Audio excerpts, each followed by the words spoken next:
June the 1st, 2019, Anthony Joshua faced off against Andy Ruiz Jr. at Madison Square Garden, New York, the home of boxing. Joshua was to have originally faced Jarrell Big Baby Miller, but Miller failed a series of drug tests and Andy Ruiz was brought in as a last-minute replacement.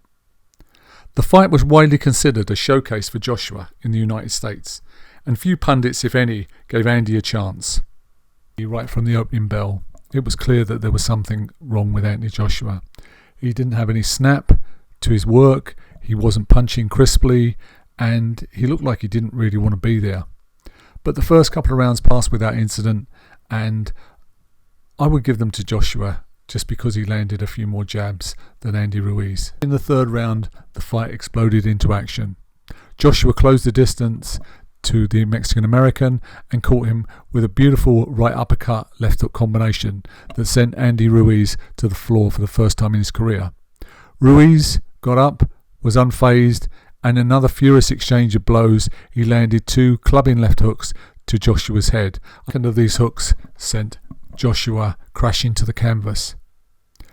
Up on unsteady legs, Joshua tried bravely to see out the rest of the round, but went crashing down again just before the bell rang for the end of the third.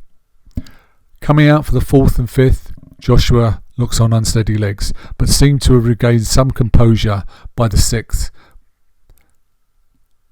In the seventh, Joshua went crashing down again twice, and the referee called an end to the contest with 1 minute 40 seconds remaining of the seventh round. The result sent shockwaves around the sporting world, and Andy Ruiz became the first Mexican world heavyweight champion. But how would Anthony Joshua cope with this setback, this massive catastrophe in his boxing career?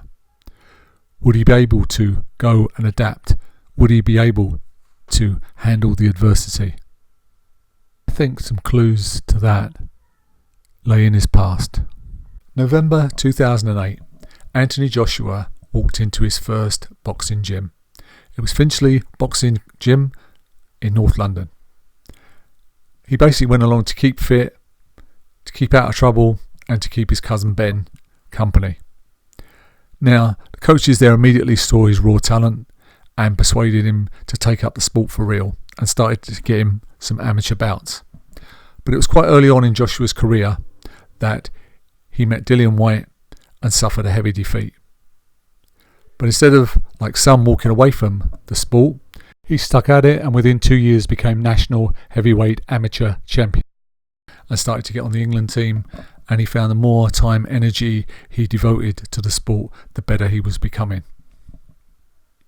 In 2011, he suffered another defeat. He was stopped in the European Amateur Boxing Championships by Mikhail Nista, the heavy-hitting Mikhail Nista. And again, Joshua could have taken that on the chin and walked away and disappeared. But he resolved to come back stronger, harder, fitter, and put himself in line for a gold medal at the next year's London Olympics. Joshua returned for that 2012 Olympic amateur season in the best shape of his life, and despite some controversy went on to win the gold medal. A year off, and he decided to sign with Eddie Hearn and Matchroom and turn professional. He had been offered a contract much earlier in his career. He was offered about $50,000, I believe, in about 2011, but wanted to wait until he felt he was at a level to really compete. Now, turning pro in 2013, his career has not been without its ups and downs. He was wobbled early on by Dillian Whyte, and again, the critics came out and said, he lacks stamina, he's robotic, he doesn't have great defence. Well, let's be honest, Joshua has had to learn on the job. He hasn't had that extensive amateur career, a place where he can build his skills. He can make great big glaring mistakes. He had to learn on the job in the public eye. And he showed he could cope with adversity against Vladimir Klitschko when, right on the brink of defeat, he pulled it out and knocked out the Ukrainian. So Anthony Joshua does have a fighting spirit, but it seemed like the last couple of years, he's gone off the boil. He's taken his eye off the ball, he's become complacent, who knows. But I always felt that this defeat to Andy Ruiz Jr. would be a turning point. So after the defeat, Joshua took some time off and sat down and thought about what direction he should go in. There were many calls for him to ditch long-time trainer Rob McCracken, but Joshua held firm and decided to stay with McCracken. He went back and started training again at Finchley Boxing Club. He spent hour after hour studiously working on his footwork, his balance, his timing, his overall boxing ability, as well as addressing some of the issues surrounding his weight. He slimmed down in weight, didn't do the excessive weight training that I believe hampered him. Joshua Ruiz 2 happened on the 7th of December 2019, the Clash of the Dunes out in Saudi Arabia. And it was clear from the opening round that this was a very, very different Anthony Joshua. The fighter on show here was a million miles away from the Joshua who crashed 4 times to the canvas in Madison Square Garden. Light on his feet, Joshua was controlling the distance beautifully, was peppering Ruiz with beautiful jabs, occasionally throwing in a left hook off that jab and the occasional right hand.